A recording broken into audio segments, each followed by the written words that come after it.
ನಮಸ್ಕಾರ ಸ್ನೇಹಿತರೆ, ನಿಮ್ಮೆಲ್ಲರಿಗೂ ಆತ್ಮೀಯ ಸ್ವಾಗತ.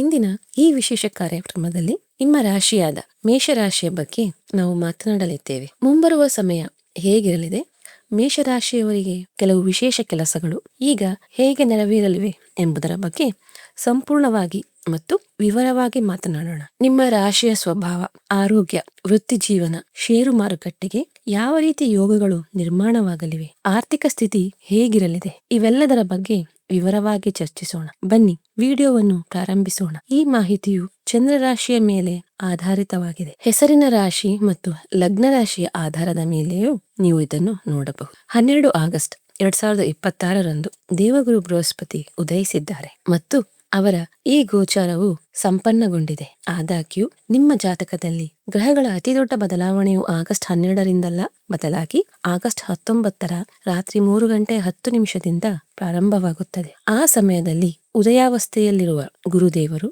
ಆಶ್ಲೇಷ ನಕ್ಷತ್ರವನ್ನು ಪ್ರವೇಶಿಸುತ್ತಾರೆ. ಮೇಷರಾಶಿಯವರಿಗೆ ದೇವಗುರು ಚತುರ್ಥ ಭಾವದಲ್ಲಿ ಅಂದರೆ 4ನೇ ಮನೆಗೆ ಬಂದು ತನ್ನ ಉಚ್ಚ ರಾಶಿಯಾದ ಕರ್ಕಾಟದಲ್ಲಿ ಕುಳಿತಾಗ ಅದು ಕೇವಲ ಸಾಮಾನ್ಯ ಗೋಚರವಾಗುವುದಿಲ್ಲ, ಬದಲಾಗಿ ಇದು ಅತ್ಯಂತ ಶಕ್ತಿಶಾಲಿಯಾದ ಹಂಸ ಪಂಚ ಮಹಾಪುರುಷ ರಾಜಯೋಗವನ್ನು ನಿರ್ಮಿಸುತ್ತದೆ. ಇದೇ ಸ್ಥಿತಿಯಿಂದ ಗುರುವು ಶನಿಯ ಸಾಡೆಸಾತಿಯ ಮೊದಲ ಹಂತದ ಮೇಲೆ ತನ್ನ ದೃಷ್ಟಿಯನ್ನು ಬೀರಿದಾಗ ಜೀವನದಲ್ಲಿ ಕೇವಲ ಸಾಧಾರಣ ಬದಲಾವಣೆಗಳಾಗುವುದಿಲ್ಲ, ಬದಲಿಗೆ ಇಡೀ ಜೀವನವೇ ಹೊಸದಾಗಿ ವ್ಯವಸ್ಥಿತಗೊಳ್ಳಲು ಪ್ರಾರಂಭಿಸುತ್ತವೆ. ಮೇಷರಾಶಿಯ ಅಧಿಪತಿ ಮಂಗಳ.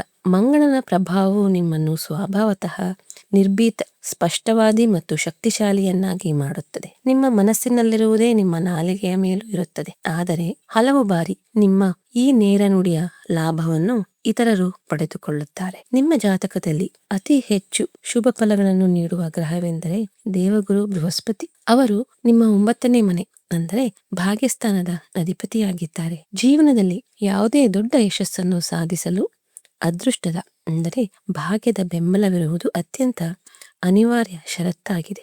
ಇದೇ ಭಾಗ್ಯಾಧಿಪತಿ ಗುರುವು ಈಗ ನಿಮ್ಮ ಚತುರ್ಥ ಭಾವದಲ್ಲಿ ಅಂದರೆ ಸುಖ, ತಾಯಿ ಮತ್ತು ಆಸ್ತಿಯ ಮನೆಯಲ್ಲಿ ಸಂಚರಿಸುತ್ತಿದ್ದಾರೆ. ಕರ್ಕಾಟಕ ರಾಶಿಯಲ್ಲಿ ಗುರು ಉಚ್ಚ ಸ್ಥಾನದಲ್ಲಿರುತ್ತಾನೆ ಮತ್ತು ಕೇಂದ್ರ ಸ್ಥಾನದಲ್ಲಿರುವುದರಿಂದ ಈ ಹಂಸಯೋಗವು ನಿಮ್ಮ ಮನಸ್ಸಿನ ಸ್ಥಿತಿಗೆ ಅದ್ಭುತವಾದ ಸ್ಥಿರತೆಯನ್ನು ನೀಡಲಿದೆ. ಕಳೆದ ಸ್ವಲ್ಪ ಸಮಯದಿಂದ ಸೂರ್ಯನು ಸಹ ಇದೇ ಚತುರ್ಥ ಭಾವದಲ್ಲಿ ಸಂಚರಿಸುತ್ತಿದ್ದಾನೆ. ಸೂರ್ಯನು ಅಗ್ನಿ ತತ್ವದ ಗ್ರಹ. ಆತ ಇಲ್ಲಿರುವುದರಿಂದ ವಿಶೇಷವಾಗಿ ಆಗಸ್ಟ್ 17ರ ನಡುವೆ ಆಗಸ್ಟ್ 12ರ ನಡುವೆ ನೀವು ಮನೆಯೊಳಗೆ ಒಂದು ರೀತಿಯ ವೈಚಾರಿಕ ಉಷ್ಣತೆಯನ್ನು ಅಂದರೆ ಬಿಸಿ ಬಿಸಿ ವಾತಾವರಣವನ್ನು ಅನುಭವಿಸುತ್ತಿರಬಹುದು. ತಾಯಿಯ ಆರೋಗ್ಯದ ಬಗ್ಗೆ ಅಥವಾ ಕುಟುಂಬದ ಹಿರಿಯ ಸದಸ್ಯರೊಂದಿಗೆ ಭಿನ್ನಾಭಿಪ್ರಾಯಗಳು ಹೊರಬಂದಿರಬಹುದು. ಆದರೆ ಆಗಸ್ಟ್ 17ರಂದು ಸೂರ್ಯನು ಈ ಭಾವದಿಂದ ಹೊರಬಂದು ಮುಂದೆ ಸಾಗಿದ ತಕ್ಷಣ ಮನೆಯ ವಾತಾವರಣವು ಅತಿ ವೇಗವಾಗಿ ಶಾಂತವಾಗತೊಡಗುತ್ತದೆ. ಇದರ ಬೆನ್ನಲ್ಲೇ ಆಗಸ್ಟ್ 19ರಂದು ದೇವಗುರು ಆಶ್ಲೇಷ ನಕ್ಷತ್ರವನ್ನು ಪ್ರವೇಶಿಸುತ್ತಾರೆ. ಆಶ್ಲೇಷ ಬುಧನ ನಕ್ಷತ್ರವಾಗಿದೆ ಮತ್ತು ಇದರ ಸಂಕೇತವು ಸುತ್ತಿಕೊಂಡು ಕುಳಿತಿರುವ ಸರ್ಪವಾಗಿದೆ. ಬುಧನು ನಿಮ್ಮ ಜನ್ಮ ಕುಂಡಲಿಯಲ್ಲಿ 3ನೇ ಮನೆ ಅಂದರೆ ಪರಾಕ್ರಮ ಸ್ಥಾನ ಮತ್ತು 6ನೇ ಮನೆಯ ಅಂದರೆ ಸಾಲ, ರೋಗ ಮತ್ತು ವಿವಾದಗಳ ಸ್ಥಾನದ ಅಧಿಪತಿಯಾಗಿದ್ದಾನೆ. ಜ್ಞಾನ ಮತ್ತು ವಿಸ್ತರಣೆಯ ಗ್ರಹವಾದ ಗುರು ರಹಸ್ಯ ಮತ್ತು ರಾಜತಾಂತ್ರಿಕತೆಯ ನಕ್ಷತ್ರವಾದ ಆಶ್ಲೇಷದಲ್ಲಿ ಸಂಚರಿಸಿದಾಗ ಇದು ನಿಮ್ಮೊಳಗೆ ಅತ್ಯಂತ ಆಳವಾದ ಮತ್ತು ಕಾರ್ಯತಂತ್ರದ ಬುದ್ಧಿಮತ್ತೆಯನ್ನು ಅಂದರೆ ಒಂದು ಸೀಕ್ರೆಟ್ ಇಂಟೆಲಿಜೆನ್ಸ್ ಅನ್ನು ಹುಟ್ಟುಹಾಕುತ್ತದೆ. ರಿಯಲ್ ಎಸ್ಟೇಟ್, ಜಮೀನು ಮತ್ತು ಆಸ್ತಿ ವಿಚಾರಗಳಲ್ಲಿ ಈ ಸಮಯವು ಯಾವುದೇ ದೊಡ್ಡ ಅವಕಾಶಕ್ಕಿಂತ ಕಡಿಮೆ ಇಲ್ಲ. ನೀವು ಬಹಳ ಸಮಯದಿಂದ ನಿಮ್ಮ ಸ್ವಂತ ಮನೆ ಖರೀದಿಸುವ ಯೋಚನೆಯಲ್ಲಿದ್ದರೆ ಅಥವಾ ಯಾವುದಾದರೂ ಹಳೆಯ ಪಿತ್ರಾರ್ಜಿತ ಆಸ್ತಿ ವಿವಾದ ನಿಮ್ಮ ಪರವಾಗಿ ಬರುತ್ತಿಲ್ಲದಿದ್ದರೆ ಈಗ ಆ ಸ್ಥಗಿತಗೊಂಡಿರುವ ಕಡತಗಳಲ್ಲಿ ಅತಿ ವೇಗದ ಪ್ರಗತಿಯಾಗುತ್ತದೆ. ಕೃಷಿ, ಹೈನುಗಾರಿಕೆ, ನಿರ್ಮಾಣ, ಕನ್ಸ್ಟ್ರಕ್ಷನ್ ಅಥವಾ ಪ್ರಾಪರ್ಟಿ ಡೀಲಿಂಗ್ಗೆ ಸಂಬಂಧಿಸಿದ ಜನರಿಗೆ ಇದು ಭಾರಿ ಲಾಭದ ಸಮಯವಾಗಿದೆ. ನಿಮ್ಮ ವಾಸಸ್ಥಳವನ್ನು ನೀವು ಅಪ್ಗ್ರೇಡ್ ಮಾಡಬಹುದು ಅಥವಾ ಬಾಡಿಗೆ ಮನೆಯಿಂದ ನಿಮ್ಮ ಸ್ವಂತ ಮನೆಗೆ ಸ್ಥಳಾಂತರಗೊಳ್ಳುವ ನಿರ್ಧಾರವನ್ನು ತೆಗೆದುಕೊಳ್ಳಬಹುದು. ಆದರೆ ಇಲ್ಲಿ ಒಂದು ಅತ್ಯಂತ ಸೂಕ್ಷ್ಮವಾದ ಜ್ಯೋತಿಷ್ಯ ನಿಯಮವನ್ನು ಅರ್ಥ ಮಾಡಿಕೊಳ್ಳುವುದು ಅವಶ್ಯಕ. ಗುರುವು 6ನೇ ಮನೆಯ ಅಧಿಪತಿಯಾದ ಬುಧನ ನಕ್ಷತ್ರದಲ್ಲಿರುವುದರಿಂದ ಆಸ್ತಿಯ ದಾಖಲೆಗಳು ಅಥವಾ ಯಾವುದೇ ರೀತಿಯ ಒಪ್ಪಂದಗಳಲ್ಲಿ ಕೆಲವು ಗುಪ್ತ ಕಾನೂನು ಷರತ್ತುಗಳು ಅಡಗಿರಬಹುದು. ಆಶ್ಲೇಷಾದ ಈ ಶಕ್ತಿಯು ನೀವು ಜಾಗರೂಕರಾಗಿರಬೇಕೆಂದು ಸಂಕೇತಿಸುತ್ತದೆ. ಅತಿಯಾದ ಉತ್ಸಾಹದಿಂದ ಓದದೆ ಯಾವುದೇ ದಾಖಲೆಗೆ ಸಹಿ ಮಾಡುವುದನ್ನು ತಪ್ಪಿಸಿ. ಆಗಸ್ಟ್ 22ರ ನಂತರ ಬುಧನು ಸಿಂಹರಾಶಿಗೆ ಪ್ರವೇಶಿಸಿದಾಗ ದಾಖಲೆಗಳ ಈ ಪರಿಸ್ಥಿತಿಯು ಸಂಪೂರ್ಣವಾಗಿ ಸ್ಪಷ್ಟವಾಗುತ್ತದೆ. ಆದ್ದರಿಂದ ಆಗಸ್ಟ್ 22ರವರೆಗೆ ಯಾವುದೇ ದೊಡ್ಡ ಕಾನೂನುಬದ್ಧ ಬದ್ಧತೆಗಳಿಂದ ಅಂದರೆ ಲೀಗಲ್ ಕಮಿಟ್ಮೆಂಟ್ನಿಂದ ದೂರವಿರುವುದು ನಿಮಗೆ ಸುರಕ್ಷಿತ ಹೆಜ್ಜೆಯಾಗಿರುತ್ತದೆ. ಈ ಸಮಯದಲ್ಲಿ ದೇವಗುರುವಿಗೆ ಇನ್ನಷ್ಟು ಬಲ ನೀಡಲು ನಿಮ್ಮ ವೈಯಕ್ತಿಕ ಜಾತಕವನ್ನು ವಿಶ್ಲೇಷಿಸಿ. ತೋರು ಬೆರಳಿಗೆ ಉತ್ತಮ ಗುಣಮಟ್ಟದ ಪುಷ್ಯರಾಗ ಅಂದರೆ ಹಳದಿ ನೀಲಮಣಿ ರತ್ನವನ್ನು ಧರಿಸುವುದು ನಿಮ್ಮ ಅದೃಷ್ಟವನ್ನು ಬಲಪಡಿಸುತ್ತದೆ. ಚತುರ್ಥ ಭಾವದಲ್ಲಿ ಕುಳಿತು ದೇವಗುರು ಬೃಹಸ್ಪತಿಯು ತನ್ನ 7ನೇ ಪೂರ್ಣ ದೃಷ್ಟಿಯನ್ನು ನಿಮ್ಮ ದಶಮ ಭಾವ ಅಂದರೆ ನಿಮ್ಮ ಕರ್ಮಸ್ಥಾನದ ಮತ್ತು ವೃತ್ತಿ ಜೀವನದ ಮೇಲೆ ಬೀರುತ್ತಿದ್ದಾರೆ. ಭಾಗ್ಯಾಧಿಪತಿಯ ನೇರ ದೃಷ್ಟಿಯು ಕರ್ಮಭಾವದ ಮೇಲೆ ಬಿದ್ದಾಗ ಕೆಲಸದ ಸ್ಥಳದಲ್ಲಿ ಬರುವ ಅಡೆತಡೆಗಳು ತಾನಾಗಿಯೇ ದೂರವಾಗಲು ಪ್ರಾರಂಭಿಸುತ್ತವೆ. ಕಳೆದ ಕೆಲವು ವಾರಗಳಿಂದ ನಿಮ್ಮ ಕೆಲಸದ ಸ್ಥಳದಲ್ಲಿ ಹಿರಿಯ ಅಧಿಕಾರಿಗಳ ಅಸಹಕಾರ ಅಥವಾ ಕಚೇರಿ ರಾಜಕೀಯವನ್ನು ನೀವು ಎದುರಿಸುತ್ತಿದ್ದರೆ ಮತ್ತು ನಿಮ್ಮ ಕಠಿಣ ಪರಿಶ್ರಮದ ಯಶಸ್ಸನ್ನು ಬೇರೆಯವರು ತೆಗೆದುಕೊಳ್ಳುತ್ತಿದ್ದಾರೆ ಎಂದು ನಿಮಗೆ ಅನಿಸುತ್ತಿದ್ದರೆ ಈಗ ಪರಿಸ್ಥಿತಿಗಳು ಸಂಪೂರ್ಣವಾಗಿ ನಿಮ್ಮ ಪರವಾಗಿ ತಿರುಗಲಿವೆ. ನಿಮ್ಮ ಕಾರ್ಯಕ್ಷೇತ್ರದಲ್ಲಿ ಹೊಸ ಅಧಿಕಾರ ಮತ್ತು ಅತಿದೊಡ್ಡ ಜವಾಬ್ದಾರಿಯನ್ನು ಪಡೆಯುವ ಬಲವಾದ ಸಾಧ್ಯತೆ ಇದೆ. ಕನ್ಸಲ್ಟೆನ್ಸಿ, ಬೋಧನೆ, ಹೀಲಿಂಗ್ ಅಥವಾ ತಮ್ಮ ಮಾತಿಗೆ ಸಂಬಂಧಿಸಿದ ಯಾವುದೇ ವ್ಯವಹಾರದಲ್ಲಿರುವ ಜಾತಕದವರಿಗೆ ಈ ಗೋಚಾರವು ಅವರ ಮಾತುಗಳಲ್ಲಿ ಒಂದು ವಿಶೇಷವಾದ ಆಕರ್ಷಣೆ ಮತ್ತು ತೂಕವನ್ನು ಸೃಷ್ಟಿಸುತ್ತದೆ. ಜನರು ನಿಮ್ಮ ಅನುಭವ ಮತ್ತು ಸಲಹೆಗೆ ಹೆಚ್ಚಿನ ಪ್ರಾಮುಖ್ಯತೆಯನ್ನು ನೀಡುತ್ತಾರೆ. ಆದರೆ ಆಶ್ಲೇಷ ನಕ್ಷತ್ರದ ಗೋಚಾರವು ಇಲ್ಲಿಯೂ ಒಂದು ಎಚ್ಚರಿಕೆಯನ್ನು ಬೇಡುತ್ತದೆ. ವೃತ್ತಿ ಜೀವನದಲ್ಲಿ ಸಿಗುವ ಈ ಹಠಾತ್ ಯಶಸ್ಸಿನ ಕಾರಣದಿಂದಾಗಿ ನಿಮ್ಮ ಕೆಲಸದ ಸ್ಥಳದಲ್ಲಿ ಸಹೋದ್ಯೋಗಿಗಳ ನಡುವೆ ಅಸೂಯೆ ಹೆಚ್ಚಾಗಬಹುದು. ನಿಮ್ಮ ಸ್ವಂತ ಜನರೇ ಮುಕ್ತವಾಗಿ ನಿಮ್ಮ ವರ್ಚಸ್ಸಿಗೆ ಅಂದರೆ ಇಮೇಜ್ಗೆ ಹಾನಿ ಮಾಡಲು ಪ್ರಯತ್ನಿಸಬಹುದು. ಮೇಷರಾಶಿಯವರು ಸ್ವಭಾವತಃ ತಮ್ಮ ಯೋಜನೆಗಳನ್ನು ಬೇರೆಯವರ ಮುಂದೆ ಬಹಳ ಬೇಗನೆ ತೆರೆದಿಡುತ್ತಾರೆ.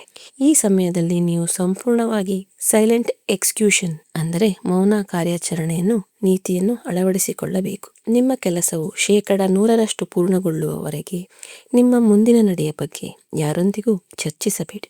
ನಿಮ್ಮ ಕಾರ್ಯಕ್ಷೇತ್ರದ ಈ ಸಣ್ಣ ಪುಟ್ಟ ರಾಜಕೀಯ ಮತ್ತು ನಕಾರಾತ್ಮಕ ಶಕ್ತಿಯಿಂದ ನಿಮ್ಮನ್ನು ರಕ್ಷಿಸಿಕೊಳ್ಳಲು ಪ್ರತಿ ಬುಧವಾರದಂದು ಹಸುವಿಗೆ ಹಸಿರು ಹುಲ್ಲನ್ನು ತಿನ್ನಿಸುವುದು ನಿಮಗೆ ಅತ್ಯಂತ ಪರಿಣಾಮಕಾರಿ ಪರಿಹಾರವಾಗಿದೆ. ಈಗ ನಾವು ನಿಮ್ಮ ಜಾತಕದ ಅತ್ಯಂತ ರಹಸ್ಯಮಯವಾದ ಮನೆಯ ಬಗ್ಗೆ ಮಾತನಾಡೋಣ. ಅದೇ ನಿಮ್ಮ ಅಷ್ಟಮ ಭಾವ ಅಂದರೆ 8ನೇ ಮನೆ. ದೇವಗುರು ತನ್ನ 5ನೇ ಮನೆ ಅಂದರೆ ಅಮೃತದಂತಹ ದೃಷ್ಟಿಯನ್ನು ನಿಮ್ಮ 8ನೇ ಮನೆಯಾದ ವೃಶ್ಚಿಕ ರಾಶಿಯ ಮೇಲೆ ಬೀರುತ್ತಿದ್ದಾರೆ. 8ನೇ ಮನೆಯು ಹಠಾತ್ ಘಟನೆಗಳು, ಆಳವಾದ ರಹಸ್ಯಗಳು ಮತ್ತು ನಿಮ್ಮ ಅತ್ತೆಯ ಮನೆ ಸಂಗಾತಿಯ ಕಡೆಯವರ ಮನೆಯನ್ನು ಪ್ರತಿನಿಧಿಸುತ್ತದೆ. ಈ ದೃಷ್ಟಿಯ ಅತ್ಯಂತ ಆಳವಾದ ಪ್ರಭಾವವೆಂದರೆ ಈ ಗೋಚಾರವು ನಿಮ್ಮ ಜೀವನದಲ್ಲಿ ಒಬ್ಬ ಚಿಕಿತ್ಸಕನ ಅಂದರೆ ಸರ್ಜನ್ ರೀತಿಯಲ್ಲಿ ಕಾರ್ಯನಿರ್ವಹಿಸುತ್ತದೆ. ನಿಮ್ಮ ಸುತ್ತಮುತ್ತ ಯಾರ್ಯಾರು ನಿಮ್ಮ ಮುಂದೆ ಹಿತೈಷಿಗಳಂತೆ ನಟಿಸುತ್ತಾರೋ ಆದರೆ ಬೆನ್ನ ಹಿಂದೆ ನಿಮ್ಮ ವಿರುದ್ಧ ಷಡ್ಯಂತರ ರೂಪಿಸುತ್ತಾರೋ ಅವರ ಮುಖವಾಡಗಳು ಈಗ ಕಳಚಲಿವೆ. ಅಕ್ಟೋಬರ್ ಅಂತ್ಯದ ವೇಳೆಗೆ ಸೋರಿಕೆಯಾದ ಮಾಹಿತಿಯ ಮೂಲಕ ಯಾವುದೇ ಮೆಸೇಜ್ ಅಥವಾ ಇದ್ದಕ್ಕಿದ್ದಂತೆ ಬೆಳಕಿಗೆ ಬರುವ ಯಾವುದೇ ವಿಷಯದ ಮೂಲಕ ಅವರ ಅಸಲಿ ರೂಪವು ನಿಮ್ಮ ಮುಂದೆ ಬರುತ್ತದೆ. ಹೀಗಾದಾಗ ಮಂಗಳನ ಪ್ರಭಾವದಿಂದಾಗಿ ನಿಮ್ಮ ಮೊದಲ ಪ್ರತಿಕ್ರಿಯೆ ಅತಿಯಾದ ಆಕ್ರಮಣಕಾರಿಯಾಗಿರಬಹುದು. ನಿಮಗೆ ಮಾನಸಿಕ ಆಘಾತವಾಗಬಹುದು. ಆದರೆ ಜ್ಯೋತಿಷ್ಯದ ದೃಷ್ಟಿಕೋನದಿಂದ ನನ್ನ ಸಲಹೆ ಏನೆಂದರೆ ನೀವು ತಕ್ಷಣ ಯಾವುದೇ ಪ್ರತಿಕ್ರಿಯೆ ನೀಡಬೇಡಿ. ಭವಿಷ್ಯದ ಅತಿದೊಡ್ಡ ದ್ರೋಹದಿಂದ ನಿಮ್ಮನ್ನು ರಕ್ಷಿಸುತ್ತಿರುವ ಬ್ರಹ್ಮಾಂಡದ ಒಂದು ಪ್ರಕ್ರಿಯೆ ಇದಾಗಿದೆ ಎಂದು ಅರ್ಥ ಮಾಡಿಕೊಳ್ಳಿ. ಒಬ್ಬ ಸ್ಟ್ರಾಟಜಿಕ್ ಅಬ್ಸರ್ವರ್ ಕಾರ್ಯತಂತ್ರದ ವೀಕ್ಷಕ ರೀತಿಯಲ್ಲಿ ಕೇವಲ ಪರಿಸ್ಥಿತಿಗಳನ್ನು ಮೌಲ್ಯಮಾಪನ ಮಾಡಿ ಮತ್ತು ಸಂಪೂರ್ಣ ಶಾಂತಿಯಿಂದ ಅಂತಹ ಜನರನ್ನು ನಿಮ್ಮ ಜೀವನ ಮತ್ತು ವ್ಯವಹಾರದಿಂದ ಹೊರಹಾಕಿ. 8ನೇ ಮನೆಯ ಮೇಲಿನ ಈ ದೃಷ್ಟಿಯ ಪ್ರಭಾವದಿಂದಾಗಿ ಅತ್ತೆ ಮಾವನ ಮನೆಯವರೊಂದಿಗೆ ಯಾವುದಾದರೂ ಹಳೆಯ ಉದ್ವಿಗ್ನತೆ ನಡೆಯುತ್ತಿದ್ದರೆ ಅದು ಈಗ ಬಗೆಹರಿಯುತ್ತಾ ಸಾಗುತ್ತದೆ. ಬಹಳ ಕಾಲದಿಂದ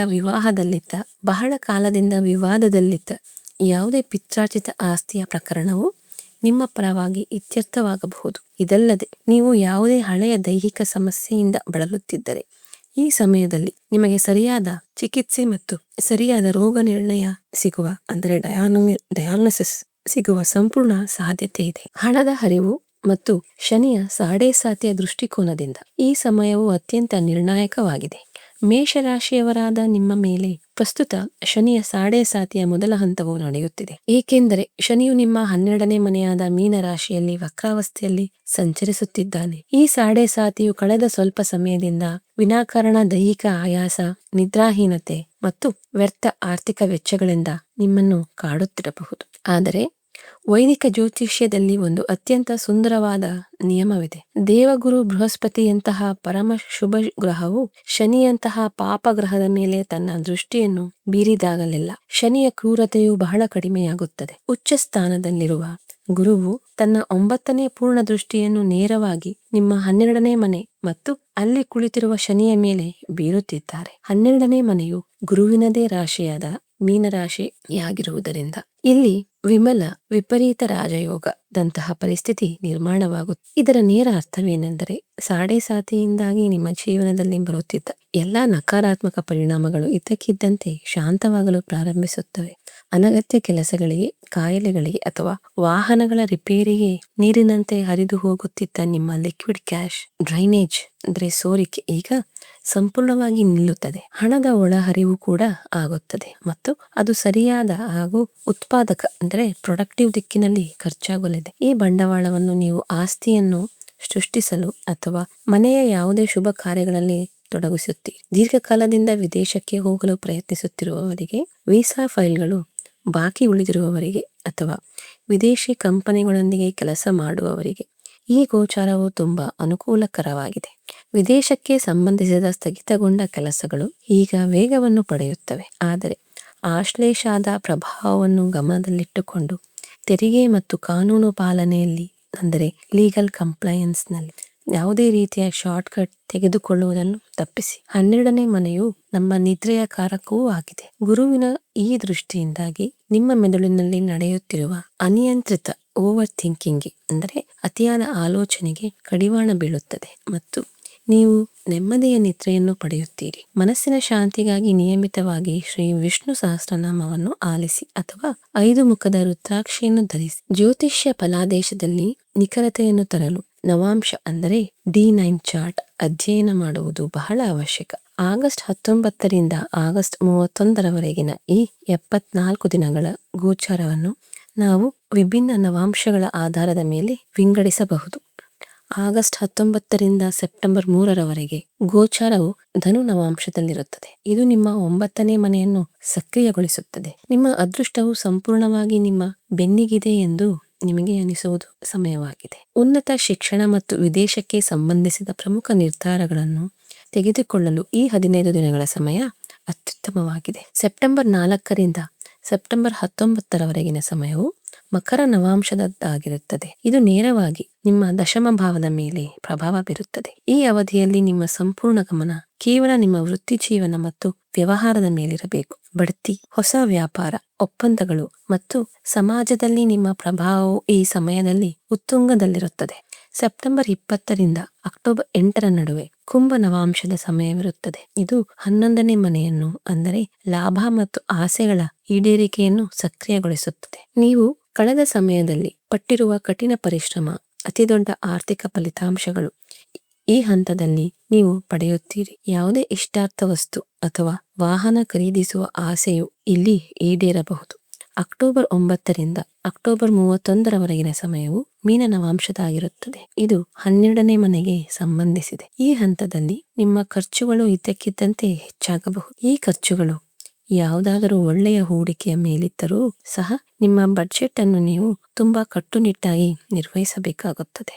ಸಂಬಂಧಗಳು ಮತ್ತು ದಾಂಪತ್ಯ ಜೀವನದ ಬಗ್ಗೆ ಮಾತನಾಡುವುದಾದರೆ ನಿಮ್ಮ 5ನೇ ಮನೆಯಲ್ಲಿ ಕೇತುವಿನ ಸಂಚಾರ ನಡೆಯುತ್ತಿದೆ. ಇದರಿಂದಾಗಿ ಲವ್ ಲೈಫ್ ನಲ್ಲಿ ಪ್ರೀತಿಯ ಜೀವನದಲ್ಲಿ ಒಂದು ರೀತಿಯ ಸಂವಹನ ಕೊರತೆ, ಕಮ್ಯುನಿಕೇಶನ್ ಗ್ಯಾಪ್ ಅಥವಾ ನಿರ್ಲಿಪ್ತತೆ ಅಂದರೆ ಡಿಟ್ಯಾಚ್ಮೆಂಟ್ ಅನುಭವಕ್ಕೆ ಬರುತ್ತಿತ್ತು. ಸಣ್ಣ ಪುಟ್ಟ ವಿಷಯಗಳಿಗೂ ಕಿರಿಕಿರಿ ಹೆಚ್ಚಾಗಿತ್ತು. ಆದರೆ ಆಗಸ್ಟ್ 12ರಂದು ಗುರು ಉದಯಿಸಿದ ನಂತರ ಸಂಬಂಧಗಳಲ್ಲಿ ಪರಸ್ಪರ ತಿಳುವಳಿಕೆ ಮತ್ತು ಆಳವು ಮತ್ತೆ ಮರಳಲು ಪ್ರಾರಂಭಿಸಿದೆ. ವಿಶೇಷವಾಗಿ ಆಗಸ್ಟ್ 17ರ ನಂತರ ಸೂರ್ಯನು ಚತುರ್ಥ ಭಾವದಿಂದ ಹೊರಬಂದಾಗ ಕುಟುಂಬದೊಳಗಿನ ವಾತಾವರಣವು ತುಂಬಾ ಸಕಾರಾತ್ಮಕ ಮತ್ತು ಶಾಂತವಾಗಿರುತ್ತದೆ. ಕುಟುಂಬದ ಎಲ್ಲ ಸದಸ್ಯರ ಸಂಪೂರ್ಣ ಬೆಂಬಲ ನಿಮಗೆ ಸಿಗುತ್ತದೆ. ನಿಮ್ಮ 6ನೇ ಮನೆಯಲ್ಲಿ ಶುಕ್ರನು ಪ್ರಸ್ತುತ ನೀಚ ಸ್ಥಿತಿಯಲ್ಲಿ ಸಂಚರಿಸುತ್ತಿದ್ದಾನೆ. ಇದು ದಾಂಪತ್ಯ ಜೀವನದಲ್ಲಿ ಸಣ್ಣ ಪುಟ್ಟ ಭಿನ್ನಾಭಿಪ್ರಾಯಗಳನ್ನು ಉಂಟು ಮಾಡಬಹುದು. ಆದರೆ ಗುರುವು ಬಲಶಾಲಿಯಾಗಿರುವುದರಿಂದ ಇದು ಯಾವುದೇ ದೊಡ್ಡ ರೂಪವನ್ನು ಪಡೆಯುವುದಿಲ್ಲ. ನಿಮ್ಮ ಜೀವನ ಸಂಗಾತಿಯ ಬಗ್ಗೆ ನೀವು ಸ್ವಲ್ಪ ತಾಳ್ಮೆ ವಹಿಸಬೇಕು ಮತ್ತು ಯಾವುದೇ ರೀತಿಯ ವಾದ ವಿವಾದಗಳಿಂದ ನಿಮ್ಮನ್ನು ನೀವು ದೂರವಿಡಬೇಕು. ಒಟ್ಟಾರೆಯಾಗಿ ಹೇಳುವುದಾದರೆ, ಗುರುವು ಉದಯಿಸಿರುವುದು ಮತ್ತು ಈ ಆಶ್ಲೇಷ ನಕ್ಷತ್ರವನ್ನು ಪ್ರವೇಶಿಸುತ್ತಿರುವುದು ನಿಮ್ಮ ಜೀವನಕ್ಕೆ ಅತಿ ದೊಡ್ಡ ಕ್ಲೆನ್ಸಿಂಗ್ ಪ್ರೋಸೆಸ್, ಅಂದರೆ ಶುದ್ಧೀಕರಣ ಪ್ರಕ್ರಿಯೆ ಇದ್ದಂತೆ. ಬ್ರಹ್ಮಾಂಡವು ನಿಮ್ಮ ಜೀವನದಿಂದ ನಕಾರಾತ್ಮಕತೆ, ಸುಳ್ಳು ಜನರು ಮತ್ತು ಸ್ಥಗಿತಗೊಂಡ ಕೆಲಸಗಳನ್ನು ಸ್ವಚ್ಛಗೊಳಿಸುತ್ತಿದೆ. ನಿಮ್ಮ ಜನ್ಮಜಾತಕ ಶಕ್ತಿಯನ್ನು ಕೋಪದಲ್ಲಿ ವ್ಯರ್ಥ ಮಾಡಲು ಬದಲು ಅದನ್ನು ಸರಿಯಾದ ಕಾರ್ಯತಂತ್ರ ಮತ್ತು ತರ್ಕದೊಂದಿಗೆ, ಅಂದರೆ ಲಾಜಿಕ್ ನಿಂದ ನಿಮ್ಮ ಗುರಿಗಳತ್ತ ತಿರುಗಿಸಬೇಕು. ಸಣ್ಣ ಪುಟ್ಟ ವಿಷಯಗಳನ್ನು ನಿರ್ಲಕ್ಷಿಸುವುದನ್ನು ಕಲಿಯಿರಿ ಮತ್ತು ನಿರಂತರವಾಗಿ ಮುನ್ನಡೆಯುತ್ತಿರಿ. ಈ ಸಕಾರಾತ್ಮಕ ಸಮಯದ ಶಕ್ತಿಯನ್ನು ಸಂಪೂರ್ಣವಾಗಿ ಗ್ರಹಿಸಲು ಕೆಲವು ವಿಶೇಷ ನಿಯಮಗಳನ್ನು ಪಾಲಿಸಿ. ವಾಹನ ಚಾಲನೆ ಮಾಡುವಾಗ ಸಂಪೂರ್ಣ ಎಚ್ಚರಿಕೆ ವಹಿಸಿ ಮತ್ತು ದಾಖಲೆಗಳನ್ನು ಪರಿಶೀಲಿಸದೆ ಸಹಿ ಮಾಡಬೇಡಿ. ಗುರುಗ್ರಹದ ಶುಭ ಫಲಕ್ಕಾಗಿ ನಿಯಮಿತವಾಗಿ ಓಂ ಬ್ರೂಂ ಬೃಹಸ್ಪತಿಯೇ ನಮಃ ಮಂತ್ರವನ್ನು ಜಪಿಸಿ ಮತ್ತು ನಿಮ್ಮ ಗುರುಗಳನ್ನು ಹಾಗೂ ಹಿರಿಯರನ್ನು ಗೌರವಿಸಿ. ಹಳದಿ ಬಣ್ಣದ ಬಟ್ಟೆಗಳನ್ನು ಹೆಚ್ಚು ಬಳಸಿ ಮತ್ತು ಹಣೆಯ ಮೇಲೆ ಅರಿಶಿನ ಅಥವಾ ಕೇಸರಿಯ ತಿಲಕವನ್ನು ಇಟ್ಟುಕೊಳ್ಳಿ. ಅಕಾರಣವಾಗಿ ಯಾವುದೇ ಅನುಮಾನ ಅಥವಾ ಮಾನಸಿಕ ಭಯ ಹುಟ್ಟಿಕೊಂಡರೆ ಬುಧವಾರದಂದು ಬುಧನ ಗಾಯತ್ರಿ ಮಂತ್ರವನ್ನು ಜಪಿಸುವುದು ನಿಮಗೆ ಭೇದಿಸಲಾಗದ ರಕ್ಷಾ ಕವಚವಾಗಿ ಕಾರ್ಯನಿರ್ವಹಿಸುತ್ತದೆ. ದೇವಗುರುವಿನ ಈ ಗೋಚಾರವು ನಿಮ್ಮ ಜೀವನದಲ್ಲಿ ಹೊಸ ಸ್ಥಿರತೆ, ಆರ್ಥಿಕ ಬೆಳವಣಿಗೆ ಮತ್ತು ಮಾನಸಿಕ ಶಾಂತಿಯನ್ನು ತರುತ್ತಿದೆ. ಆದ್ದರಿಂದ ಸಂಪೂರ್ಣ ಆತ್ಮವಿಶ್ವಾಸದಿಂದ ಈ ಸಮಯವನ್ನು ನಿಮ್ಮ ಏಳಿಗೆಗಾಗಿ ಬಳಸಿಕೊಳ್ಳಿ. ನಮಸ್ಕಾರ.